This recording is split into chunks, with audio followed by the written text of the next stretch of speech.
Boa tarde! Seja bem-vindo a mais uma aula da História da Igreja. E aí, já começou a ler seu livro?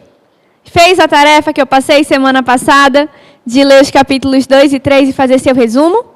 Se você fez, não esqueça de colocar quando você colocar a presença, tá bom? Nós queremos ver se você está fazendo. Bom, gente, se você fez, muita coisa já deve ter ficado esclarecida na sua mente. Muita coisa já deve ter se esclarecido aqui com relação à nossa linha do tempo, ao nosso mapa, né, da igreja, o nosso mapa do rastro de sangue. E agora a gente vai dar uma revisadinha para a gente ir mais adiante na nossa história. Então, a gente falou aula passada sobre a diferença entre a igreja instituição e a igreja corpo de Cristo, certo? Você lembra aí qual é a primeira diferença? Na verdade, vamos começar devagar, né? Primeiro, você lembra aí o que é igreja instituição? O que é a igreja instituição? Lembra? Fale aí para a pessoa do seu lado. O que é a igreja instituição? Se você falou que é a parte burocrática, uma organização religiosa com o objetivo de cultuar a fé, tá certo, tá bom? E o que é a igreja corpo de Cristo? Fale aí para a pessoa do seu lado. O que é essa igreja corpo de Cristo? Isso é o grupo completo das pessoas que foram nascidas de novo.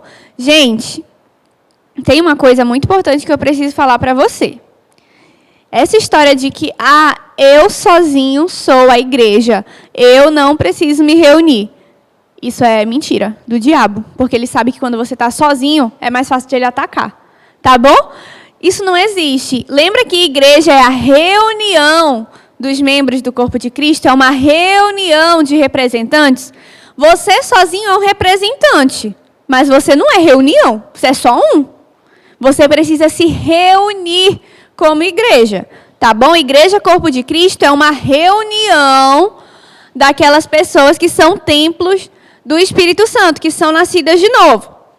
Aí você pode falar, Yasmin, mas tem um monte de gente que vai para a igreja que não é convertida, que não é crente de verdade. É verdade. Tem muita gente que vem para a igreja, mas ainda não é convertida. Mas, gente, a Bíblia fala sobre isso, fala que nos últimos tempos as pessoas falarão, Senhor, mas em teu nome nós não profetizamos, nós não fomos para o CENIB, assistimos até quando estava online, e voltamos aí para o culto no domingo com aquela alegria. E ele vai falar, afastem-se de mim porque eu nunca os conheci. A gente fazer as atividades da igreja não demonstram que nós somos nascidos de novo. Você aprendeu isso lá com Deus, que você é crente de verdade, você é templo do Espírito Santo, quando o quê? Vai lá, Efésios 1:13, você lembra? Você é selado com o Espírito Santo no momento que você crê, né? Em Romanos 9:10, do 9 ao 10, fala que, Romanos 10, do 9 ao 10, fala que a gente precisa confessar com a nossa boca que Jesus é o Senhor, né? Crer no nosso coração e confessar com a nossa boca. Então, verdade. Tem muita gente que vai para a igreja, mas que ainda não é igreja, né? Ainda não faz parte da igreja de verdade. Alguns são convencidos, né? E ainda não convertidos. Mas eu creio que a maioria de nós somos convertidos de verdade. 3. Qual é a diferença entre igreja instituição e igreja corpo de Cristo? Aí a gente viu lá aquelas várias, né, vai aparecer aí para você de novo, aquelas várias diferenças entre igreja corpo de Cristo e igreja instituição. A primeira diferença é liberdade, né? A igreja corpo de Cristo entende que nós somos livres no Senhor. Não é aquele conjunto de regras, não, pelo contrário, Cristo nos chamou para a liberdade, mas é para uma liberdade para vivermos conforme a vontade dele. Não é para uma liberdade para viver em libertinagem, tá? Não confunda liberdade com libertinagem. A palavra é parecida, mas não tem nada a ver uma coisa com a outra. E igreja, instituição religiosa, é aquele só seguir regras, mas não não está com o coração disposto a isso. O seu coração está longe de Deus, mas você faz o MDO, você vem para o ministério, você está dentro das regras. Mas quando seu coração está longe de Deus, isso é ser só instituição. Segunda diferença é com relação a dar, servir. Né? Isso é uma característica da igreja, corpo de Cristo. Quando você realmente é salvo, você quer dar, você quer servir, você quer participar, você quer agradar a Deus com a sua vida.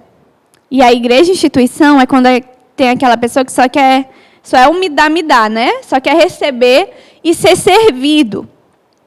Outra diferença é que a igreja, corpo de Cristo, entende que o foco tem que estar em Jesus. O foco é em Jesus e não no ser humano, como na instituição religiosa. E, gente, isso aqui é uma coisa muito importante, tá?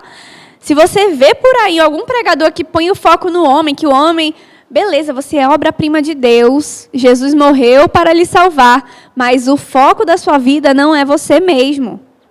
Pelo contrário, Hebreus ainda fala, né? Que a gente tem que ter os olhos fixos em Jesus, que é o autor e consumador da nossa fé.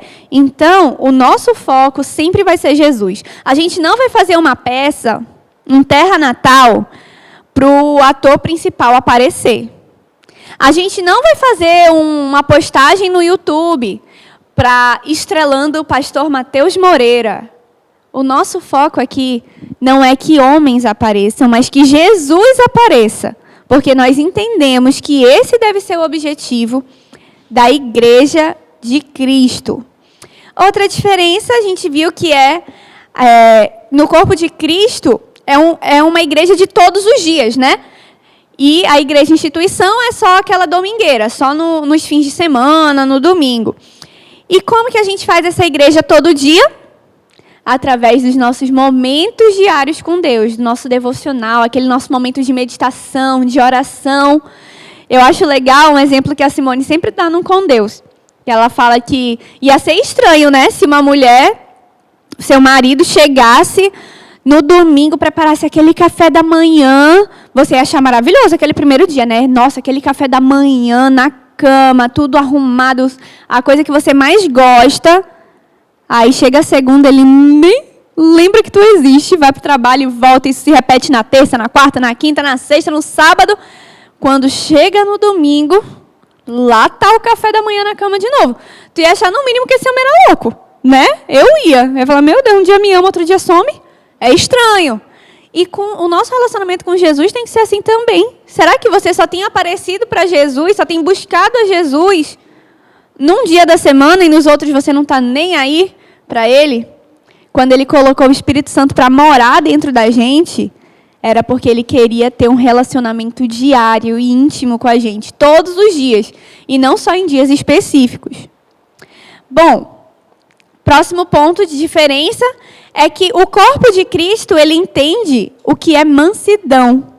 Lembra o que é mansidão? É você entregar os seus direitos a Deus, é você entender que você não é nada. Que tudo que você poderia receber, você já entregou a Deus. É tudo de Deus, você é de Deus. E tudo que Ele dá a você é graça. Tá? Então você não exige seus direitos, não faz o barraco, não apronta tudo, porque você entende que os seus direitos são do Senhor e não seus. E a diferença da instituição religiosa é que o foco está no poder. Né? A pessoa já sobe a cabeça, o poder já... Tem uma frase que fala que se você quer conhecer uma pessoa, dê poder a ela. E é mais ou menos isso, que a pessoa recebe ali aquele título, aquele poder e já sobe a cabeça, já acha que eu sou o líder, eu que mando aqui. Oh, mano, se tu souber que o líder é o que mais apanha aqui, talvez tu mudasse de ideia, tá? Então, não tem essa história de, eu sou o poderoso chefão. Poderoso chefão tem só um, tá lá no céu, e ele cuida da gente. A gente só tem que se submeter a ele. Beleza.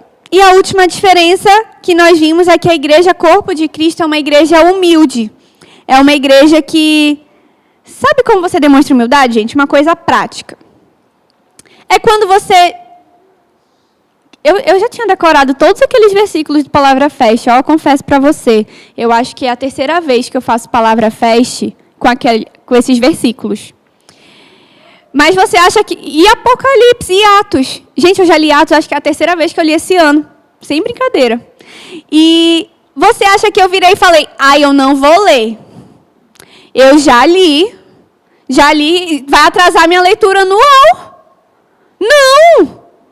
Se você entende o que é humildade quando você fala, poxa, eu já li, mas se Deus está mandando eu ler de novo, é porque eu acho que ainda não aprendi o que Ele queria me ensinar com aquilo. Eu já fiz essa matéria, eu já ouvi esse culto. Às vezes, tem alguns... Eu vou contar um segredo para você. É porque, assim, tem mensagem que o jovem ele precisa ouvir todo ano, porque ele esquece. E tem mensagem que ela é repetida todo ano, senão o jovem esquece. Aí, quando você já está um pouco mais de tempo, lá pelo seu 5º ano de igreja, que você já está ouvindo aquela mensagem pela 5ª vez, aí quando o pastor começa a falar e tu já... isso não é mais para mim, porque eu já tenho 5 anos de crente, eu já sou muito espiritual. Eu não preciso, mas eu já sei que... Pastor, você quer que eu dê essa mensagem no seu lugar? Isso é prepotência. Pelo contrário, você deve ser humilde e reconhecer que se Deus ainda está botando isso no seu caminho, é porque você ainda tem a aprender com isso. Sabe um exemplo prático, gente, que aconteceu aqui na igreja? Ainda bem que eu não estou olhando para vocês, não vou denunciar ninguém, e você também não se denuncia aí na sua casa. Ano passado, a gente fez uma matéria, a última matéria do ano, você lembra qual foi? Foi Panorama Bíblico. E aí, o que acontece? Você acha que eu não sabia que muita gente já tinha feito panorama? Eu sabia, gente. Só que o que acontece? Tinha um monte de gente chegando e a gente queria dar essas matérias que a gente está dando agora. E panorama é extremamente importante para você entender o contexto geral, para você se situar. Ela é uma ótima matéria. Do currículo novo, ela é a primeira matéria a ser dada. Então, eu precisava fazer panorama de novo, porque a igreja tinha crescido muito ano passado e muitas pessoas ainda não tinham feito. Gente, o que aconteceu de pessoas que souberam que era panorama e que não quiseram mais fazer, que não vinham mais no domingo, que não, eu já fiz 3 vezes, gente, tudo é 3 vezes, né? Mas acho que a terceira vez é a vez que satura. Eu já fiz 3 vezes essa matéria. Não, eu já posso dar aula. Quer me ajudar aí, Yasmin, para dar aula? Gente, beleza, né? Deixei passar. Aí eu conversei com os professores que estavam me ajudando. Falei, gente, é assim mesmo. Vamos continuar. O povo vai reclamar, mas a gente está fazendo o que Deus está mandando. Aí olha o vexame. Você acredita que essas pessoas que estavam se achando o rei da cocada preta, quando chegou na hora da prova, porque para mim é assim, se tu sabe tudo, chega na hora da prova é 10. Né? Quem fala que sabe tudo, chega na hora é 10. Vou até mudar de assunto, porque não foi não. Então, não ache que você sabe demais. A Bíblia fala sobre isso, né? Em Provérbios 3, fala que a gente não pode se basear no nosso próprio conhecimento, a gente tem que entregar os nossos caminhos ao Senhor, reconhecer que Ele está trabalhando nos nossos caminhos. Então, não ache que você sabe tudo. Seja humilde, seja parte da igreja Corpo de Cristo, para reconhecer que se Deus está colocando no seu caminho, é porque Ele quer que você aprenda mais sobre isso. E agora, uma outra pergunta. Essa daí vai ter na tua prova, hein? Anota aí, questão 72. Já sabe quem que estudar para a prova, né? Que tem mais de 72 questões. Qual é a maior marca da igreja Corpo de Cristo? Você consegue lembrar? A maior marca da igreja Corpo de Cristo são 2 coisinhas, que é graça e amor. Nós somos salvos pela graça e somos reconhecidos pelas pessoas por nós sermos uma igreja de amor. E gente, essa é a razão de nós estarmos aqui, né? Nós fomos salvos pela graça e pelo amor de Jesus, e nós estamos aqui para levar esse amor e essa graça às outras pessoas. Então, talvez caia na sua prova também. Qual é o maior risco da igreja instituição religiosa? é cair no legalismo e na formalidade. É tudo ser só um sistema de regras. Ah, fez isso, acontece isso. Não fez isso, não sei o quê. Não pode, não toca, não mexe, não respira. Não, nós não somos uma igreja legalista. Nós não nascemos, nós não fomos criados por Jesus para sermos uma igreja legalista. E sim uma igreja que ama, sim que tem regras, sim que tem... Nós somos ensinados através da Bíblia, nós seguimos o que ela manda. Mas nós não somos, não podemos ser legalistas. Outra pergunta da sua prova vai ser: cite um exemplo da junção da igreja instituição e da igreja corpo de Cristo. Está lá em Mateus 13, 24 a 30, que fala justamente da assembleia. Gente, em uma assembleia, é na assembleia que a igreja corpo de Cristo ela é muito importante. Por quê? É uma assembleia que pode tirar um pastor, se ele estiver fora da vontade de Deus, estiver fora dos caminhos de Deus. É uma assembleia que exclui um membro, é uma assembleia onde a gente expõe os dados financeiros, é uma assembleia que a gente faz a votação da diretoria. Né? Então, assim, a assembleia é o momento em que a igreja instituição ela mais precisa da igreja corpo de Cristo. E se você observar, é na assembleia que a gente faz a ceia.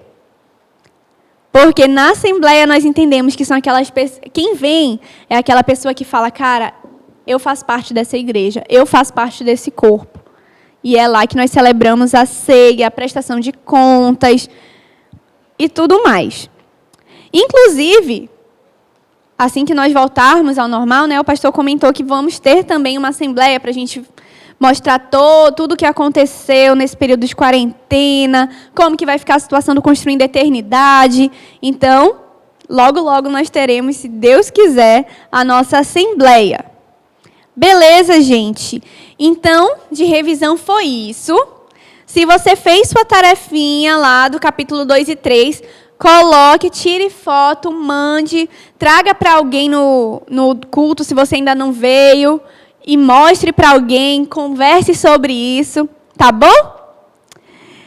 Então, beleza. Agora, a gente vai entrar no contexto existente para aquela perseguição que aconteceu aos cristãos no primeiro século. A gente vai se situar, né, como eu falei, a gente vai entender onde que a gente está na história para a gente poder avançar. Então, eu acho que você já entendeu, né? Porque esse início a gente está deixando bem claro que é para isso ficar... Nossa, você vai poder explicar isso para qualquer pessoa. Então, o cristianismo ele nasceu ali em Jerusalém, né? Quando foi que a igreja realmente aconteceu? Qual foi o evento que já teve no quiz, já teve um monte de canto? No Pentecostes, muito bem. Então, a igreja aconteceu ali, né? O cristianismo nasceu ali, em Jerusalém, no Pentecostes, e foi se espalhando ao redor do império. Mas por que se deu esse espalhar? Você lembra que, logo no início, a igreja estava crescendo ali em Jerusalém. E, gente, é que nem quando você está acostumado em uma igreja. Quando ali já é sua família, sua casa. Nossa, tá tão legal, a mãe vai. Era mais ou menos assim comigo lá na Torquato. Eu já estava, sei lá, uns 8 anos lá. Minha família toda já tinha se convertido. Os meus melhores amigos, a gente cresceu junto. E estava todo mundo ali junto. Você acha que numa situação normal, nas condições normais de temperatura e pressão, um ser humano vai querer sair de sua zona de conforto? Não vai. Estava tão bom lá. Estava tudo tão confortável, era tão legal. Para levantar um prego, tinha 15 pessoas para levantar o mesmo prego. Estava tranquilo. Era assim que estava na igreja de Jerusalém. Estava tudo tão tranquilo. Estava todo mundo ali reunido, e todo mundo evangelizando, e tarará. Gente, na primeira pregação, você lembra? Primeira pregação, 3.000. Segunda pregação, 5.000. Jesus sabia que eles não iam se movimentar se tudo continuasse ali, naquela paz, serenidade, tranquilidade. E é então que houve o primeiro martírio, né? O primeiro fato realmente da perseguição, que foi a morte de Estevão. Lembra que ele foi apedrejado? Gente, depois disso, E uma coisa aqui, rapidinho, voltando, que eu lembrei agora, eu preciso que você entenda que o cristianismo, ele poderia parecer, enquanto Jesus ainda estava aqui com a gente, um lugar uma religião assim muito confortável. Porque imagine só, eles estavam sempre com Jesus. A pregação era top, a melhor de todos os tempos. A pregação era excelente, eles não tinham problema com isso. Gente, quando eles estavam com fome, Jesus multiplicava comida. Não faltava comida não era que nem no GA, que às vezes a gente tira assim um pedacinho, cada um come um pouquinho, todo mundo sorrindo, né, para render. Não, Jesus multiplicava comida. Eles saíam, eles oravam, eles estavam ali tranquilos, de comida cheia, de barriga cheia, não faltava nada, mensagem boa. Quando tinha um cego no caminho, Jesus curava. Tinha um coxo, ele ia lá, curava o coxo, curava as pessoas, tinha hemorragia, tudo que era problema, tudo que era doença. Tinha um endemoniado, ele ia lá, curava, expulsava o demônio. Então, isso parecia muito confortável, isso poderia parecer, eles são crentes porque é muito conveniente, realmente. Seja crente e todos os seus problemas serão solucionados. E, gente, se não fosse Deus ter falado claramente, através daquela perseguição, que eles precisavam se espalhar, provavelmente eles estariam lá em Jerusalém. E esse evangelho não teria chegado até nós. Então, Deus, através da perseguição, ele usou aquela perseguição para fazer com que os crentes se espalhassem por todo o mundo romano, por todo o império.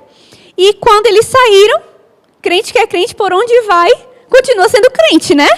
E aí eles foram e levaram o evangelho por todo o mundo afora, né? Por todo o Império Romano, porque era realmente esse o objetivo de Jesus. Lembra que Jesus falou: fiquem em Jerusalém até quando? Para sempre. Montem a igreja perfeita em Jerusalém. Foi isso que ele falou? Não foi. Ele falou: fiquem em Jerusalém até vocês serem revestidos de poder do alto, e então espalha. Depois que vocês forem revestidos de poder do alto, gente, é para ir por todo o mundo e pregar o evangelho. Tanto que, no Pentecostes, qual foi a maravilha que aconteceu? Pessoas simples, porque eles podiam falar: Senhor, mas como é que tu quer que eu pregue para os, sei lá quem, para os macedônios, se eu não falo a língua deles? Como que o Senhor quer que eu pregue para os persas, se eu não falo a língua deles? No Pentecostes, eles viram que eles podiam falar a língua que eles quisessem, a língua que fosse. Eles falavam e eles ouviam na própria língua deles. Então, isso já era um indicativo, era um lembrete que eles tinham, aquele era o aviso para eles saírem de lá. Mas eles não saíram, né? Então, Deus usou a perseguição para isso também. Lembra que todas as coisas cooperam, não só as coisas boas, cooperam para o bem daqueles que amam a Deus. Então, eles foram espalhados por todo o império. Só tem um detalhe. Essa religião, ela não era bem vista pelo Império Romano. Por quê? Porque era uma religião ameaçadora para o poder do imperador. Porque era uma religião que dizia que tinha um novo rei. Se eles todos serviam a César, César era o imperador, começou uma religião que dizia que tinha um outro rei, alguma coisa estava errada, alguma coisa era estranha. Então, essa religião ela não era bem aceita pelo império. Mas foi nesse contexto que o cristianismo cresceu. E agora a gente vai entrar em alguns contextos para você entender o porquê que o império não gostava dos crentes. Então, o primeiro contexto que nós vamos ver é o contexto político. Aí você vai me ouvir falando um monte de religião, mas é o contexto político. O que acontecia? Você lembra que no Império Romano eles tinham a cultura de adorar o imperador? Ele também era considerado uma divindade? Gente, as religiões elas só eram toleradas quando elas contribuíam para o império. Por exemplo, eles adoravam vários deuses. Então não tinha problema se eu chegasse lá com esse negócio de cabelo e falasse: olha, esse aqui é o meu Deus que me tira do calor. Eles iam falar: olha, muito bem, vem aqui, vamos ali no Areópago, vamos criar um altar para o seu Deus que lhe tira do calor. Era assim que funcionava, eles não estavam nem aí. Você poderia adorar o que você quisesse, contanto que não ameaçasse o poder do imperador. Gente, só que o que acontecia? Todo mundo tinha que adorar o imperador. Pode adorar o que tu quiser, mas tem que adorar o imperador também. E aí, os cristãos, eles não se dobravam diante disso. Porque Jesus, ele diz que nós devemos adorar somente a Deus. A Bíblia nos ensina isso. Nós devemos adorar somente a Deus e só a Ele prestar culto. Então, não tinha essa história de, se ajoelhe diante do imperador. O crente não fazia isso, porque ele só podia adorar e prestar culto a Deus. Gente, isso começou a gerar um burburinho, a gerar uma confusão política, porque eles diziam que isso estava ameaçando a autoridade do imperador, né? E Jesus, ele exigia essa suprema lealdade moral e espiritual. E César era colocado em segundo plano. Ele era uma autoridade, ninguém ia desrespeitar, não iam tacar ovo lá no César, não iam fazer a passeata abaixo Nero. Não ia fazer isso. Assim como nós não devemos fazer hoje também. Mas isso é um outro assunto, né? Jesus, ele exigia uma suprema lealdade moral e espiritual. Então, César, ele era colocado em segundo plano. Claro que ele não ia ser desrespeitado, não ia ter uma passeata, todos contra Nero.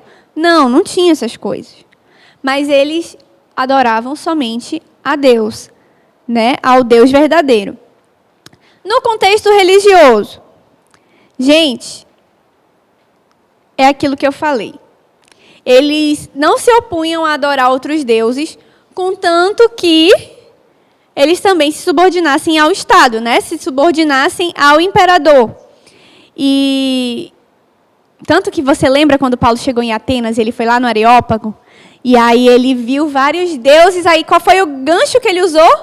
Ele encontrou um altar ao Deus desconhecido. Aí ele falou, atenienses, agora é minha vez. Atenienses, eu vejo que vocês são muito religiosos. Mas isso que vocês adoram sem conhecer, eu conheço. E eu vou apresentar para vocês. E é então que ele começa, né, a apresentar o evangelho ao povo de Atenas. Mas, gente, a gente precisa entender que, nesse momento, os cristãos eles eram tidos até como ateus. Você acredita? Só para você entender o porquê que eles eram entendidos como ateus. Porque lá, na cultura do império, eles adoravam aquilo que eles viam. Então, tudo que era Deus, eles construíam um altar, uma estátua e estava lá. Só que os cristãos, eles adoravam a Deus em espírito. É proibido para o cristão ter imagens. Porque a Bíblia fala para a gente não construir imagens. Então, eles não tinham lá um negócio que eles beijavam, que eles adoravam. Eles iam orar lá em secreto, só eles. Eu acho que tinha uns bisbilhoteiros nessas reuniões. E aí depois eles saíam espalhando esses boatos. Porque você lembra que surgiu vários boatos? Então, eles falavam, gente, eles não têm nenhum Deus. Não tem nenhuma estátua ali para eles adorarem.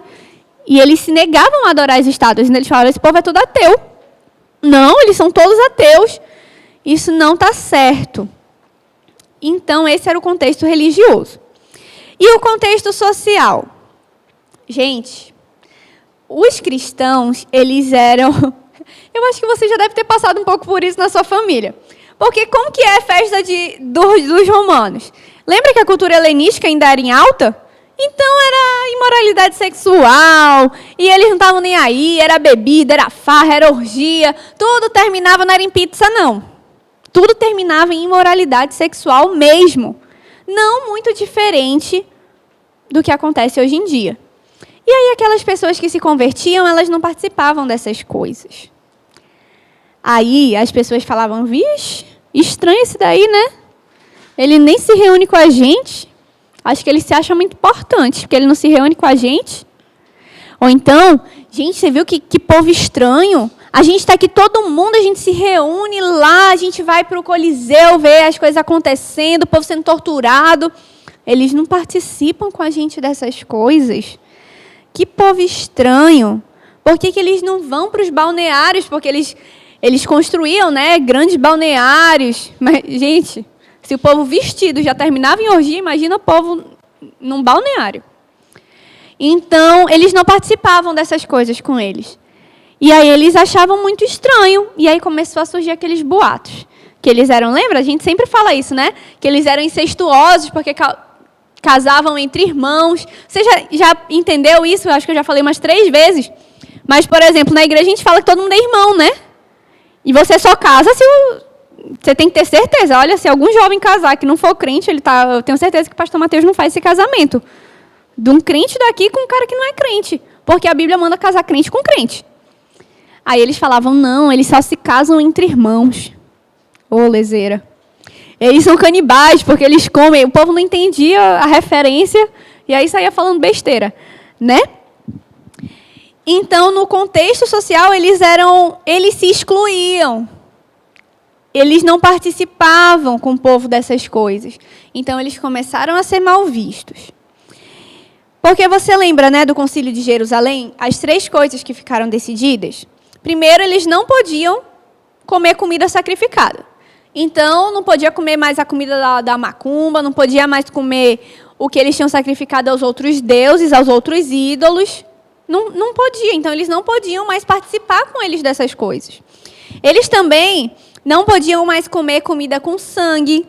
Isso era diretamente ligado à idolatria, né? Eles tinham deuses lá que eles ofertavam carne com sangue a esses deuses, e eles comiam ali carne de animais dilacerados ali na hora, e nem foram cozidos e nada, eles comiam ali. Então, isso também já não podia mais ser feito. E a imoralidade, que era de praxe dos romanos, né? Agora, sabe uma curiosidade, uma coisa engraçada? Que eles achavam os crentes estranhos porque eles oravam de olhos fechados. Porque na cultura deles, eles oravam, eles rezavam, olhando para a divindade, falando com a divindade. Só que os cristãos falavam que eles adoravam, eles oravam a um Deus que ele era invisível, nós não poderíamos ver. E por isso oravam de olhos fechados. Então eles achavam muito estranho. Esse povo que ora de olho fechado aqui perto de mim, estranho. E tem também o contexto econômico, que quando pega no bolso, né? Aí o negócio fica complicado. Gente, o que acontece? Por trás das várias religiões pagãs, eles também tinham muito lucro com tudo isso, os romanos, né? O pessoal do Império, não só os cidadãos romanos em si, mas todos do Império. Inclusive, em Atos 19, dos versículos 24 a 27, tem algo bem interessante. Isso aconteceu lá em Éfeso. Olha só. Um ourive chamado Demétrio, que fazia miniaturas de prata do templo de Ártemis e que dava muito lucro aos artífices, reuniu-os juntamente com os trabalhadores dessa profissão e disse: Senhores, vocês sabem que temos uma boa fonte de lucro nessa atividade e estão vendo e ouvindo o que esse tal de Paulo está convencendo e desviando grande número de pessoas aqui em Éfeso e em quase toda a província da Ásia. Diz ele que deuses feitos por mãos humanas não são deuses. Não somente há perigo... Olha, será que vamos ver o que ele estava preocupado.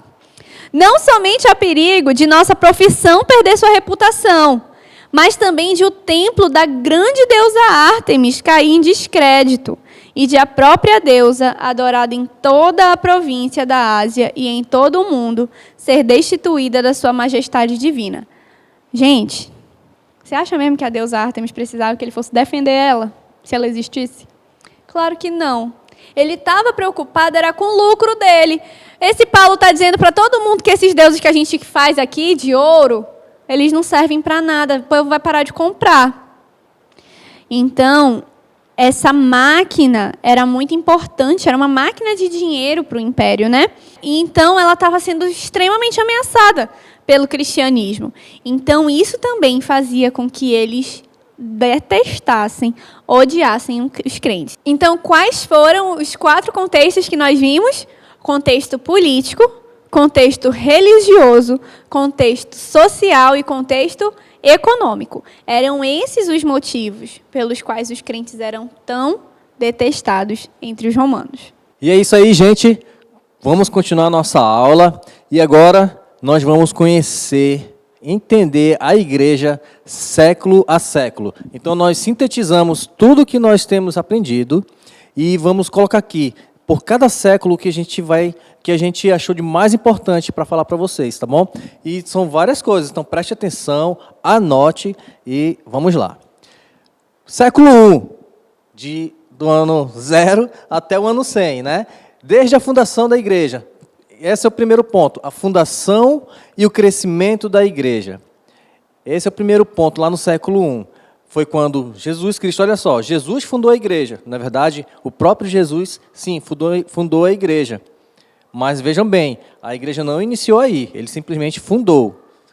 A igreja iniciou lá no Pentecostes. Lembra que a gente já fez várias revisões aí? A igreja iniciou no Pentecostes. E ela se deu crescimento ali também, naquela época. E então, o primeiro ponto do século I é a fundação e o crescimento da igreja.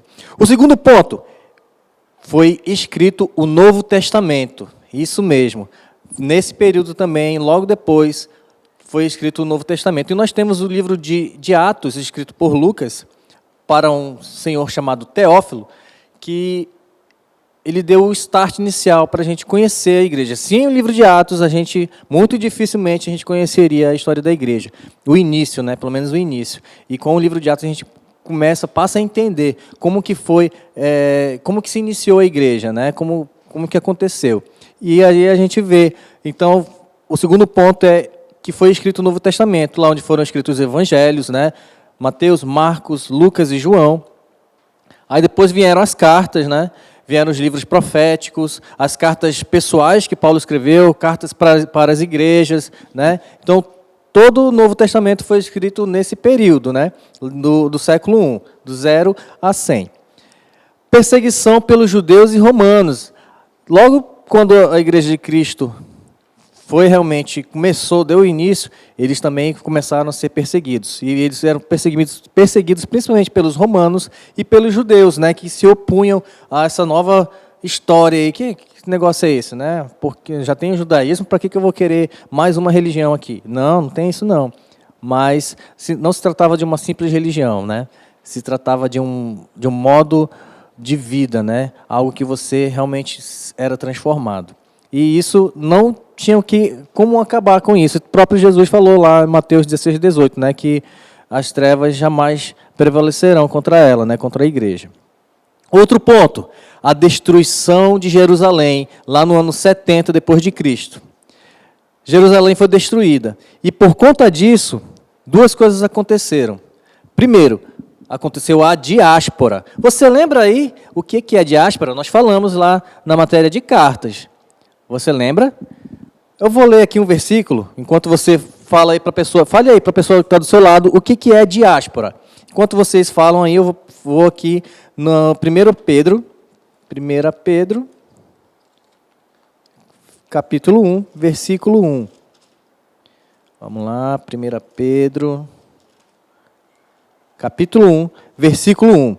Diz assim, ó: Pedro, apóstolo de Jesus Cristo, aos eleitos de Deus, peregrinos dispersos no Ponto, na Galácia, na Capadócia, na província da Ásia e na Bitínia. Você viu aí como Pedro fala? Ele fala assim, ó, para os peregrinos, né, dispersos por toda aquela região, né? Como ele falou, vários lugares aí, vários locais onde foram dispersos. E isso acontecendo, esse espalhar desses cristãos fez com que o evangelho, aconteceu outra coisa, né? Fez com que o evangelho fosse espalhado também. Porque aqueles cristãos que estavam já dispersos por todos os lugares, eles estavam vivendo e falando para as outras pessoas, né, que eles seguiam a Cristo, e isso fazia com que essas pessoas prestassem atenção neles. Mas a gente vai já entrar em mais detalhes sobre isso. E sabe por que esses cristãos foram dispersos? Você lembra? Eu vou falar para você. É porque, na época, havia um imperador. E esse imperador tinha muito medo do crescimento constante dos cristãos. Esse imperador se chamava Nero. E Nero tinha muito medo dos cristãos. Ele vivia preocupado com aquele crescimento, com aquelas pessoas que falavam de um tal de Cristo e que ele não conhecia. Então, esse medo, né, do crescimento fez com que Nero dispersasse todo esse pessoal, né, os cristãos, por todos os lugares. Né? E isso aconteceu lá pelo ano de 64, depois de Cristo, tá bom? Outro ponto do século I que a gente precisa falar é o surgimento de heresias. Isso mesmo. Lá no século I, já no século I, lá no início, as heresias começaram a aparecer. E o primeiro foi o gnosticismo. Você lembra do gnosticismo? O gnosticismo eram aquelas pessoas que rejeitavam totalmente a carne, né? Não gostavam da carne, que a carne podia fazer, né? Que a carne era impura, que a carne não era nenhuma divindade.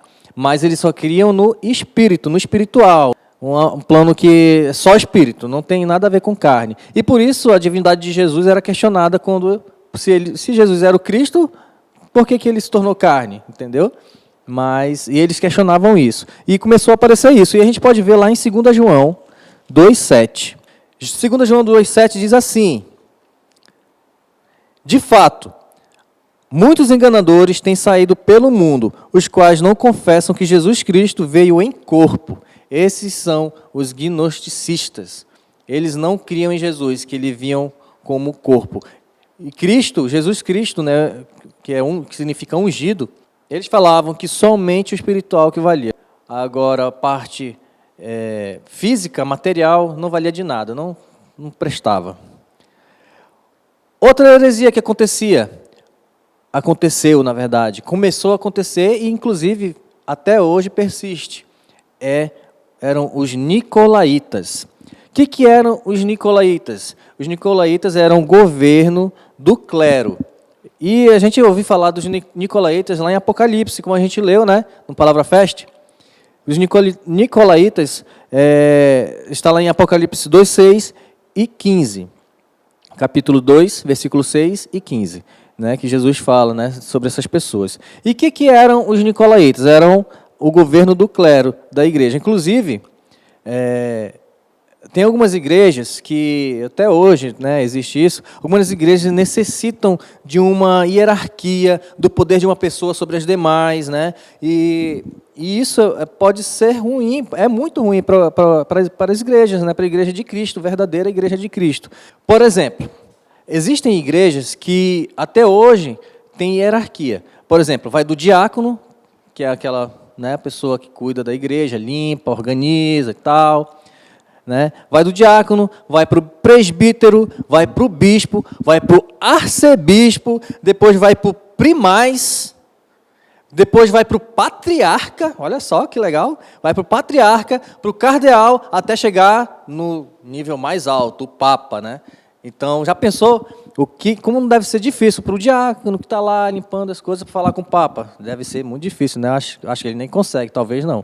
E para você falar com o papa é muito difícil. E quando ele está pregando, ele sai simplesmente ele prega lá em Roma, e ele fica lá no quartinho dele, e quando acaba, ele sai, aparecem umas fumaças, ele se esconde, falta subir, né, para o céu.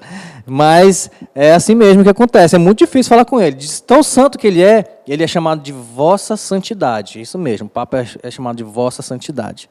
Mas aqui na nossa igreja não tem isso. Em qualquer igreja, nova igreja batista, não tem essas coisas. Claro, tem o pastor principal, né, e o povo, né? Tem o pastor que alguém tem uma liderança, sim, né? Mas não dessa forma. Inclusive, certa vez, eu trabalhei até um pouco mais tarde, né? Eu fiquei no trabalho até umas 10h30, 11 horas da noite. E aí acabou o meu serviço, né? Eu precisei pegar um táxi. Aí peguei o táxi, fui embora, fui conversando com o taxista. Aí nós passamos em frente à Nova Igreja Batista, ali na Torquato. né? Aí o taxista falou, ei, tu conhece a igreja aqui? Eu falei, não conheço, eu só faço parte dela, mas não nessa aí, eu faço parte da filial, lá na Nova Cidade. Ele, rapaz, essa igreja aí tem um pastor muito fantástico, ó. Aí eu falei, é mesmo? Por que tu está falando isso? Ele falou, olha, é o seguinte, antes eu trabalhava numa empresa de jornalismo, né? A gente fazia reportagens, eu acompanhava o repórter, e era de uma TV aqui de Manaus que é evangélica também. Aí eu falei, ah, beleza. Mas e aí, o que aconteceu? Ele, não, a gente veio aí, outro dia, entrevistar o pastor daí, né? Que é um senhorzinho, né? Aí eles falaram, eu falei, é um senhor, né? Aí ele, pois é, a gente veio aí, mas a gente chegou aqui, a igreja estava fechada, só tinha um senhor, varrendo a igreja. E ele estava varrendo, e a gente chegou com ele assim, senhor, a gente gostaria de falar com o pastor da igreja. Aí o senhor que estava varrendo falou assim, ah, tá, só um minutinho, por favor, só um minutinho, tá bom? E aí começou a varrer.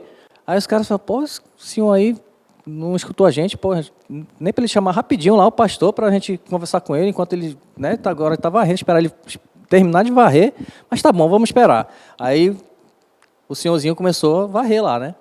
Terminou de varrer, ele foi lá com os rapazes, falou assim, pois não, o que vocês querem falar? Aí ele, não, a gente quer falar com o pastor da igreja. Aí o senhor falou, sim, pode falar. Aí ele falou assim, mas o senhor é o pastor? Sim, eu sou o pastor, Davi Hatch, prazer. Aí os caras ficaram assim, mas como que o senhor é pastor, o senhor estava varrendo? É isso mesmo. Ele, rapaz, olha, aqui nessa igreja todo mundo trabalha, até o pastor. E o pastor, quer saber, o pastor que mais trabalha aqui. Então, sinta-se à vontade, vem aqui, seja bem-vindo aqui à Nova Igreja Batista. Cara, esse cara me falando, esse testemunho do pastor Davi, você via a alegria de ter uma pessoa que, apesar de ser pastor, de ser conhecedor da palavra, ele também serve assim como os outros. E aqui na igreja assim também. Aqui no Nova Cidade também assim, o nosso pastor também serve quando tem mutirão. Ele vem servir, vem ajudar. Outra vez teve um encontro de casais aqui à noite, uma sexta-feira, né? O casais todo arrumado, todo mundo bonito, cheiroso. Só que no meio, aliás, antes de começar a programação, caiu uma chuva, mas foi água, foi muita água. Você lembra? Você que está assistindo e estava aqui, você lembra? Pois é, foi muita água, né?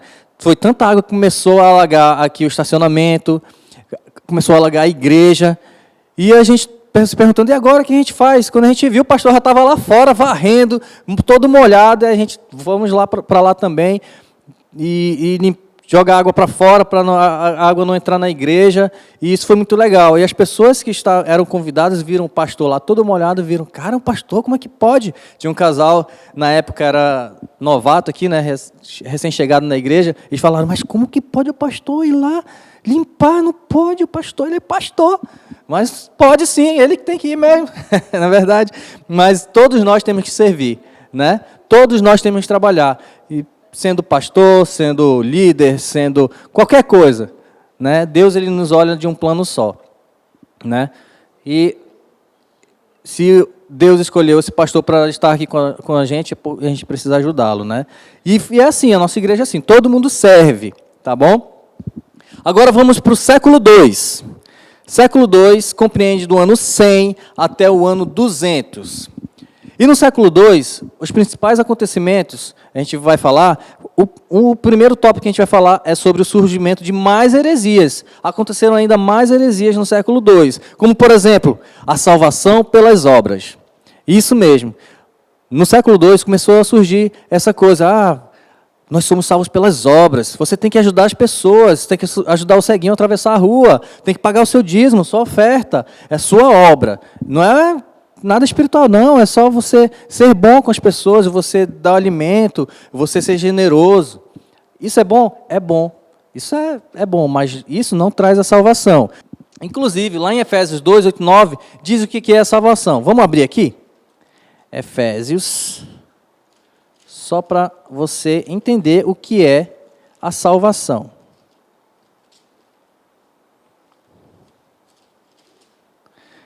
Efésios 2, 8 e 9. Diz assim, pois vocês são salvos pela graça por meio da fé. E isto não vem de vocês, é dom de Deus. Não por obras para que ninguém se glorie. Você viu aí? Pelo que vem a salvação? É um dom de Deus. É por meio da graça. Isso mesmo, não tem mais nada a ver com obras, tá bom? O segundo ponto desse surgimento de mais heresias é a regeneração batismal. Agora, o que é regeneração batismal? Bem, lá no século II, os estudiosos da Bíblia, os líderes das igrejas, né, das igrejas que eram afastadas da verdade, tá? Aquelas que queriam viver a sua própria verdade. Eles argumentavam o seguinte: se a Bíblia tem muito o que dizer sobre o batismo, né, e coloca muita ênfase e é colocada muita ordenança também no dever de se batizar, isso deve ter alguma coisa com a salvação. Então, surgiu sobre salvação sobre as obras e também sobre a regeneração batismal, ou seja, você era regenerado, você era salvo também pelo batismo. Ou seja, o batismo tinha o poder, a capacidade de te salvar. E aí eles colocaram isso como algo que continua até hoje, perpetua até hoje em algumas igrejas, né, que sem batismo você não é salvo, né? E também outro ponto, continuam os martírios e o crescimento da igreja, ou seja, quanto mais os cristãos eram martirizados, mais a igreja crescia. Apesar de toda essa perseguição, ainda mais o crescimento da igreja era feito, acontecia, né? Século III, vamos lá, para o século III, que compreende do ano 200 a 300. Primeiro ponto, surge o conceito de igreja católica, ou seja, igreja universal. Aqui no ano 300, né? E lá no século III, então, começa a surgir o conceito de igreja católica, igreja universal, que a gente pode ver bem aqui, ó. Começa por aqui assim, tá? Então, esse já é no século III. Foi aonde começou essa história, mas isso só conceitualmente, tá bom? E também houve períodos de perseguição intensa e que se alternam com períodos de relativa tolerância. Então, os imperadores, alguns eram bastante carrascos, outros não, outros abrandavam mais o cristianismo, né? Outro ponto, intensificada a heresia do batismo infantil. O batismo infantil começou a ser até obrigatório. Eles achavam que, enquanto mais cedo você se batizasse, mais era melhor, mais cedo você tinha salvação. Então, era bem melhor se você se batizasse enquanto criança. Simplesmente porque eles achavam lá, no século II, que a gente aprendeu, que o batismo regenerava as pessoas. E aí, quanto mais cedo você se batizasse, era melhor, tá bom? E aí eles intensificaram essa heresia do batismo infantil. Lá no ano de 251, depois de Cristo, as igrejas que eram leais a Jesus, à verdade, eles declararam separação total dessas igrejas que aceitavam e praticavam esses erros que a gente vinha aprendendo ao longo dessas semanas. Então, eles se separaram. Então, começou a ter igreja que seguia a verdade, né? Nada mais que a verdade, e aquelas outras que aceitavam esses erros, aí, como o batismo infantil, aceitavam a salvação pelas obras, e tudo isso aí, né? E 3 eventos significativos nós podemos encontrar nesses 3 primeiros séculos. O primeiro evento, a separação e independência das igrejas. Ou seja, a gente pode ver que as igrejas, a partir desses 3 séculos, de 0 até 300, as igrejas elas realmente se romperam. Houve as igrejas que seguiram aquela verdade e aquelas outras que aceitavam outras coisas a mais, né? O segundo ponto, o caráter subordinado dos bispos e dos pastores. A gente entende que a igreja verdadeira que Jesus fundou é aquela igreja que existe somente os bispos e os pastores. É somente esses 2 cargos. Não existe primaz, papa, arcebispo, bispo e assim vai, né? Não existe tudo isso, né? Isso já é invenção humana. O terceiro ponto é o batismo somente para os crentes. Aquelas pessoas que realmente tinham a noção, que tinham consciência de que a salvação vinha por crer em Jesus. Então, somente para os crentes, aquelas pessoas que criam em Jesus, eram batizadas por essas igrejas fiéis. Agora vamos partir para o século IV, que compreende do 300 a 400. E nesse século, no século IV, surgiu o último imperador perseguidor, e o nome dele era Diocleciano, no ano de 284 a 305, depois de Cristo. Houve também o Edito de Milão, lá no ano de 313, né? Onde esse imperador começou a fazer algumas leis lá, então bem obscuro esse período. Também houve o Concílio de Nicéia, no ano de 325, onde teve a estruturação hierárquica. Aí sim, começou a ter a estruturação da Igreja Católica, como ela é hoje, né? Ali, foi, como eu falei antes, foi só um conceito. Agora não, agora era real. Agora começou a se estruturar verdadeiramente a Igreja Católica. Lá no século IV, surgiu também um imperador chamado Constantino. E ele adota, olha só, o imperador Constantino foi o único imperador que adotou, naquela época, que adotou o cristianismo. Ele adotou, ele não se converteu, olha só, tem uma diferença. Ele adotou o cristianismo como a religião do Estado. E aí surgiu essa fusão, que a gente vai falar ainda mais, essa fusão entre igreja e Estado. E isso não era muito bem visto pela igreja verdadeira, né? Mas Constantino, por que ele aceitou, né? Por que ele foi diferente dos outros, né? Por que ele não foi um perseguidor?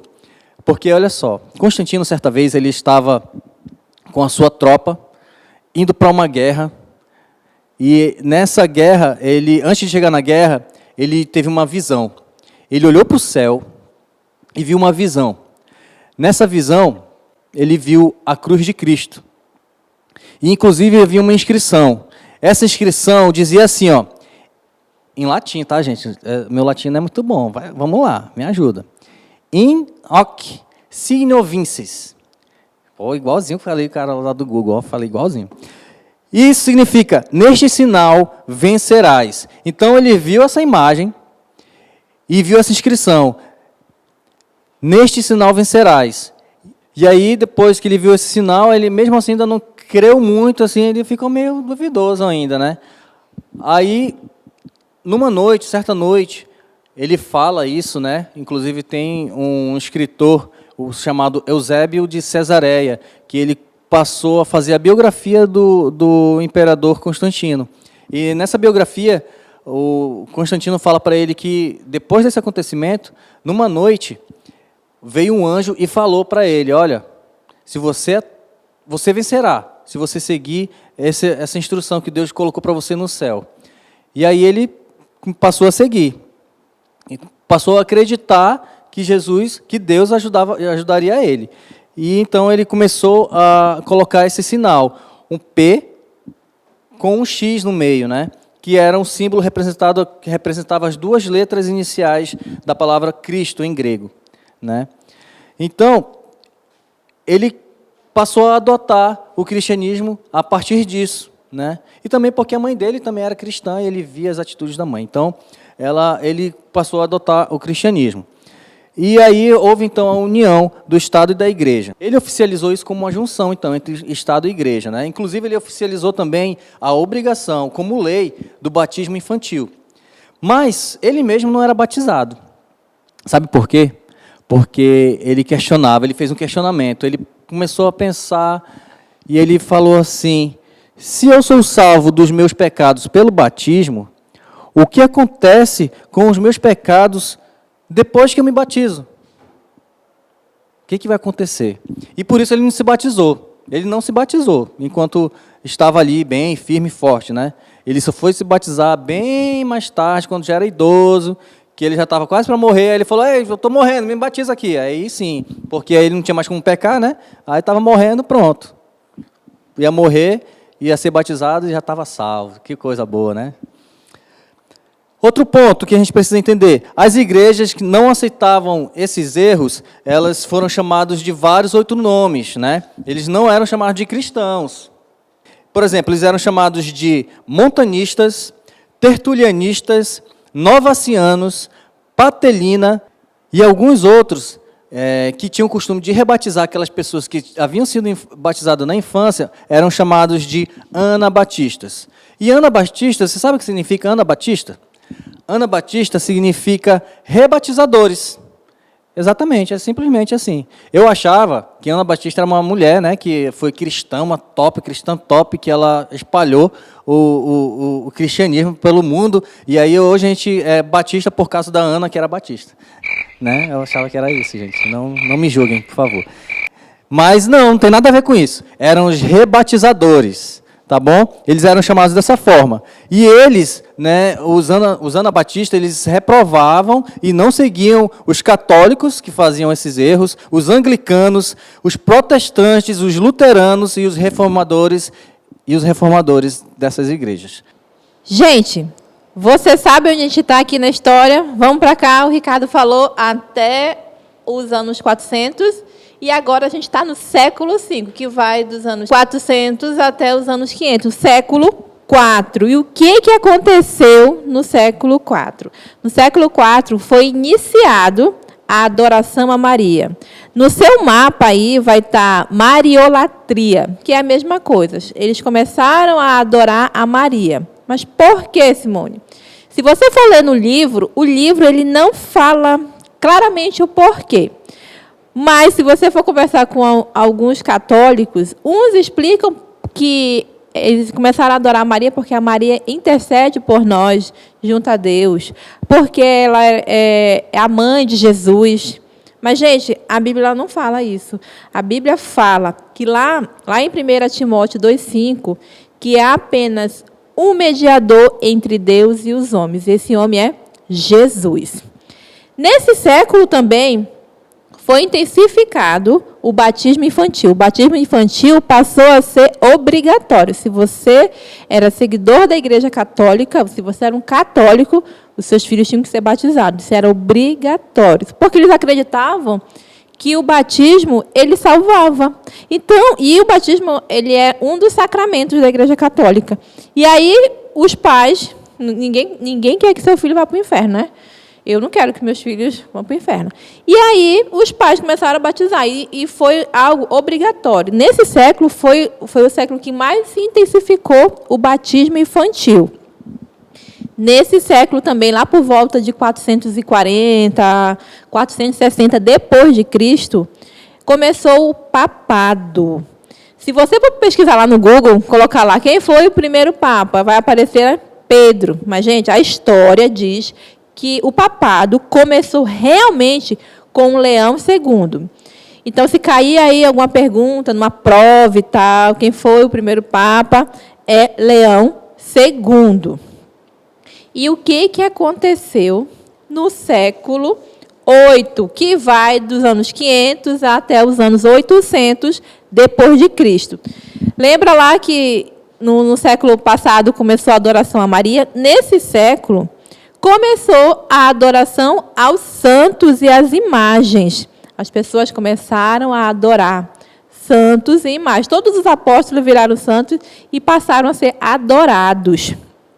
E aqui a gente pode ver claramente que o povo estava se tornando mais paganista do que cristão.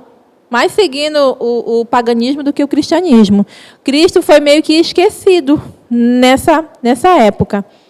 E aí a Igreja Católica, ela começou a falar que não havia salvação fora da Igreja Católica. Só tinha salvação. Quer ser salvo? Você tinha que ser católico. Você tem que ir para a Igreja Católica.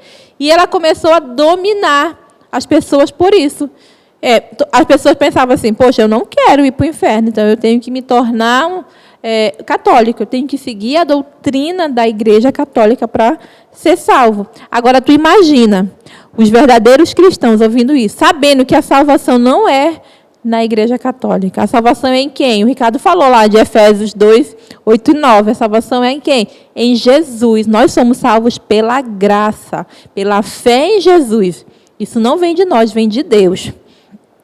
E aí, como a Igreja Católica falou que a salvação só estava com ela, dentro da igreja, começou a surgir várias regras. Uma dessas regras foi as indulgências. Simone, pelo amor de Deus, o que é indulgências?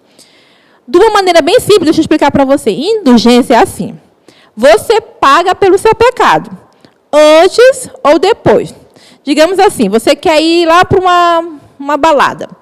Aí, na semana que vem, no outro final de semana, eu vou para uma balada, mas eu sei que isso é pecado, então eu vou logo pagar o meu pecado. Eu vou lá com o padre, com o meu líder, e vou pagar para ele, confessar o que eu vou fazer ainda e pagar. Ou seja, em dinheiro, ou seja, com as penitências. E era assim que acontecia. Eles pecavam iam lá e pagavam o seu pecado. Gente, a Bíblia fala isso, que a gente mesmo vai pagar o nosso pecado? Não, quem pagou os nossos pecados foi Jesus lá na cruz. E os verdadeiros cristãos seguiam corretamente o que a palavra de Deus falava, o que Jesus tinha dito para eles, que eles iriam ser salvos, são salvos em Jesus.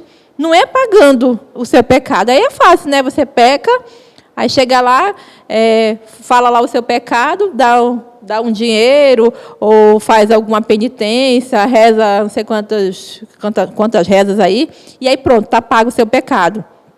Isso é errado. Jesus não nos ensina isso.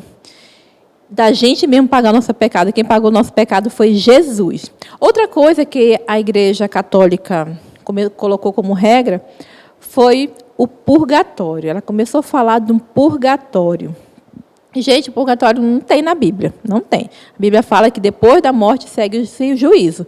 O purgatório é assim, você morre, mas você não vai nem para o céu e nem para o inferno. Tu fica num lugar ali, esperando tu pagar o resto dos teus pecados. Porque se tu não pagou tudo enquanto estava vivo, sobrou alguns para te pagar. Então, tu não pode ir para o céu com o pecado. Então, fica ali no purgatório. E as pessoas, os seus entes queridos que ficaram vivos, o que eles precisam fazer? Acender velas para iluminar o seu caminho. Gente, deixa eu falar. A minha infância, eu vi isso. Você já deve saber que no Dia dos Finados, o que mais vende no Dia dos Finados? Vela, né? Muitas pessoas vão lá no cemitério e acendem as velas para aquelas pessoas que já morreram, porque elas acreditam que aquilo vai iluminar o caminho até Deus, até o céu. Mas isso não é verdade. A Bíblia é clara. Depois da morte, segue o seu juízo. E eu vi muito isso na minha infância. A minha mãe acendendo as velas por todos os nossos parentes que tinham morrido. E era muita vela, ó, era muita vela. No Dia dos Finados, eu não entendia bem por que tinha que acender vela. E ela sempre falava que é para iluminar o caminho de quem já morreu. Porque senão ficava lá no purgatório, a alma ficava penando durante algum tempo.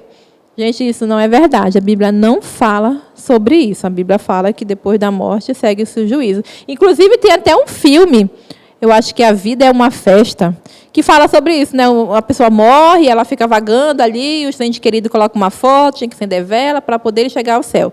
Mas isso não é verdade, tá? E aí, nesse século aí, foi muita perseguição naquelas pessoas que seguiam o que Jesus tinha dito, seguiam o verdadeiro cristianismo. Era a igreja de Cristo mesmo, foi muito perseguida. Muitos cristãos morreram, mais de 500 mil, muito cristão sendo perseguido, porque tudo isso que estava acontecendo, essas outras igrejas que estavam se desviando, estavam indo contra aquilo que Jesus estava falando, e eles não queriam se perder, eles não queriam, eles não aceitavam isso. E muitos morreram. Então, a igreja queria dominar as pessoas pelo medo. Quem é que quer ir para o purgatório? Eu não ia querer ir, não, né? Então, ela dominava ali as pessoas pelo medo. Olha, cuidado, vai morrer para o purgatório. Agora, tu imagine você falar isso para um cristão, para aquele que segue realmente o que Jesus tinha falado, o que Jesus tinha dito, segue a palavra de Deus. Eles não aceitavam, então eles batiam de frente. E, nesse período, muitos cristãos foram mortos.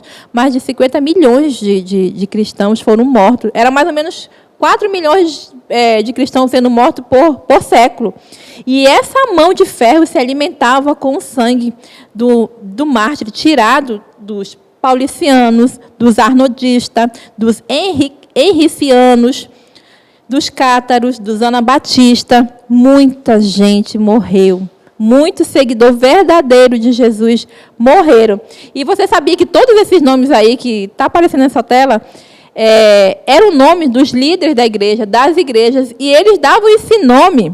Não é que eles se intitulavam isso, não, é que as pessoas davam esse nome para ele, uma forma de chacota, de bagunça, de tirar sarro com eles, mas eles se permaneciam firmes.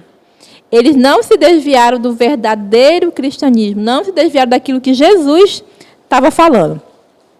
Quando chegou o século VIII, lá do século VIII até o século XI, por volta de 800 até 1100 depois de Cristo, houve uma divisão da Igreja Católica. A Igreja Católica Romana ficou uma e a Igreja Católica Grega se separaram. Ficou duas igrejas. ela se dividiu nessa época. E aí foi introduzido nessa época o celibato para o clero. O que é o celibato? É que os padres, os papas, eles não poderiam casar. Os líderes da igreja não poderiam casar. Mas por que não pode casar? Aonde está isso na Bíblia? Não está. Não tem isso na Bíblia.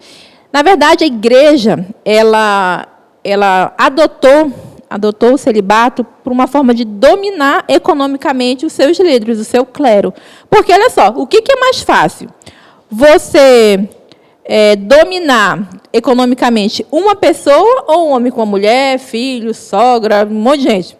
É mais fácil quando você consegue dominar só um, né, do que uma família toda. Foi por isso que a Igreja Católica colocou o celibato. Mas lá, em 1 Timóteo 2, fala que o homem, o presbítero, ele tem que ser marido de uma só mulher. Ele não fala que o homem não pode casar. Não é isso que fala. Mas a igreja adotou isso por conta da parte econômica, para poder dominar economicamente. E foi nessa época também que aconteceu as cruzadas. Lembra lá da sua professora, lá do 5º ano, do 6º ano? As cruzadas foi, basicamente, resumidamente, foi a tomada de Jerusalém. Tudo por conta de ter poder para controlar, basicamente, a parte econômica de tudo. Aí, nessa época, vem a Idade das Trevas, a gente vai falar muito sobre isso, que eu tenho certeza que você estudou isso lá na 5ª série, lá no 6º ano, a Idade das Trevas, foi quando a igreja, ela basicamente teve o domínio político, econômico e cultural daquele povo. Mas, gente, quando um Estado ele domina culturalmente um povo, ele mata esse povo. É como se o governo daqui do Amazonas chegasse com a gente e falasse assim, ó, a partir de hoje, é proibido comer tambaqui, é proibido comer jaraqui, a gente, né? Acabou, né? Porque é uma cultura que a gente tem, a gente come peixe, a gente gosta de comer peixe. E quando um governo ele domina a cultura, ele acaba com esse povo. Chegando no século XII ao século XV, o que aconteceu? Mais uma regra foi introduzida na Igreja Católica. Foi a doutrina da transubstanciação. Meu Deus, que palavra é essa? Transubstanciação. Que nome feio. Mas sabe o que significa isso? Significa a hóstia. Se você já foi católico, você sabe o que é, né? Aquele pão sem fermento, redondinho, que eles dão na missa. Transubstanciação é o quê? É a hóstia. A Igreja Católica, ela pregava que para você ser salvo também, você precisava comer aquela hóstia, porque aquilo era o corpo de Cristo. É muito parecido com a nossa ceia. Só que a gente não diz aqui que a ceia vai salvar você. Se você participar da ceia, você vai ser salvo. Não. E a Igreja Católica colocou isso como uma das formas de você ser salvo. Na verdade, ela prega vários sacramentos para você ser salvo.